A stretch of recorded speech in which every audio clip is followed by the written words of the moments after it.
kişi olmaq çox çətin sənətli kişilər bunu anlamalıdırlar.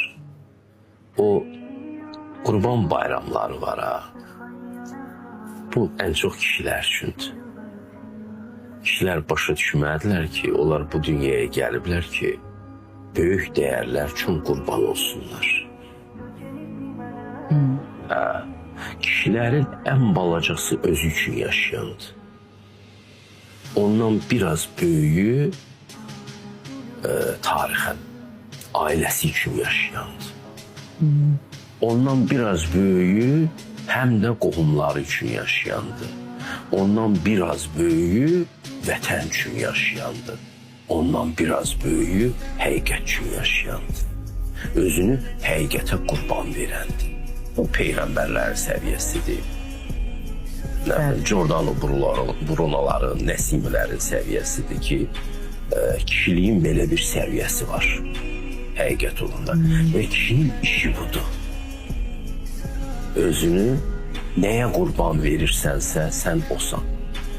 Ki mütləq həyatını nəyəsə qurban verir. Sənin kişiliyin də o boydadır. Sənin qurban olduğun məqam nə boydadırsa, sən də o boydasın. Bunlar gradasiya ilə fərqlənirlər. Kişini kişi kimi tərbiyə eləmək onu buna hazırlamaqdır. Bəlkə də ona görə min illərdir şərq tərbiyəsində məsələn qıza itaət öyrədirdilər körpəlikdən. Ki sən ailəyə gedəcəksən, bu sənə çox gərək olacaq. İtaət texnikasını öyrənmək. Kişiyə isə oğlan uşağınsı başına fırlanırdılar. Qurbanlıq quzun başına fırlanan kimi lensat bağlayırdılar. Çünki bu tapança kimi olmalıdır. Lazım gələndə atmalıdır. Bunu da bu rolla öyrədirlər. Oğlan uşağı başa düşməlidir kişi olmağın dramatizmi nədir? Sən özü fəda eləyəcəksən. Ailən yolunda, vətən yolunda, həqiqət yolunda. Sən bunu yapabilirsənsə kişisən. Yapabildiyin dərəcədə kişisən. Və burada da ailə, indi ailəni biz böyük problemə çevirmişik. Çox da böyük, bu dəyərlər sırasında çox da böyük deyil. Amma gəl ki, indi heç bunu da bacarmırıq. Çünki biz ən aşağı səviyyəyə inmişik. Özü üçün yaşayanların, psixologların yanına gedənlər də bu ən aşağı səviyyəni depoluyurlar. Özün üçün yaşamamısan sən. İndi gerçi doğrudan da insanlığın yolu ilk öncə özü üçün yaşamaqdan başlayır. Amma böyüməyi başqaları üçün xidmətlə böyüyür. Kişini şərəfli eləyən budur.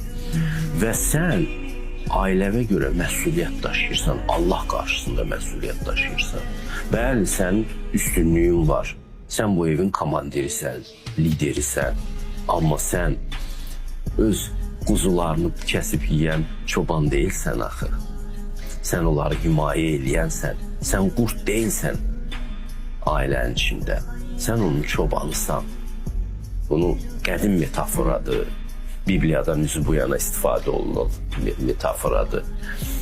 Bizim Şəhriyar, Məmməd Hüseyin Şəhriyarda da istifadə olunan metaforadır. Ona görə mən onu istifadə edirəm. Bir alçaqlıq falan yoxdur burada. Çox zaman insanlar ilişirlər. İndi sözə həssas olmağa başlayırlar. Dərin düşünsünlər, biraz dərin baxsınlar bu işlərə. Və sən bu ailəvin qarşısında, Allah qarşısında məsuliyyət götürmüsən. Bu qızı alırsansa, o sənə gəncliyini verir, həyatını verir. Bu neməti dəyər kimi hiss elə. Sən 3 dəfə gedirsən qızın qapısına. Nemətlər səpirsən ona, qızıl gətirirlər, imkan daxilində bir hədiyyələr gətirirlər. Bu çox gözəl, qədim qaydadır. Bu qızın qadınlığını, qızlığını dəyərləndirmək vasitəsidir. Biraz ağıllı olun. O nişan ərəfəsində, elçilik ərəfəsində bu ritualın mənasına varın ay oğlanlar. Siz böyük bir xəzinə alırmış kimi alırsınız o qızı. O hissiyatı, o düşüncəni unutmayın. Bütün ömrünüz boyu daşıyın. Siz bir xəzinə ilə yaşayırsınız. O xəzinə sənə evlatlar verəcək, yaşlanacaq. Amma sən onu da bilməməlisən. Sən onu elə ilk gördüyün kimi görməyi bacarmalısan. Qadın yalnız bu zaman xoşbaxt ola bilər. Və Aile sevgi, ehtiras meydanı da değil.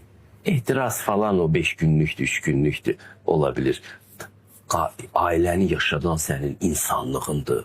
Sənin ləyaqət hissindir. Və sən ləyaqətdə çox inkişaf edirsənsə, ehtiras qızdırmasına tutulmursan. Ay orada başqa bir qadın gördü. İndi də onu sevirəm. Gedirsən onun dalıca ailəvi məhv edirsən. Buna gedə bilməzsən sən. Sən ləyaqətli kişi olmalısın. Necib kişi olmalısan. Ehtiras qızdırmasına tutulan birisi olmalı değilsən.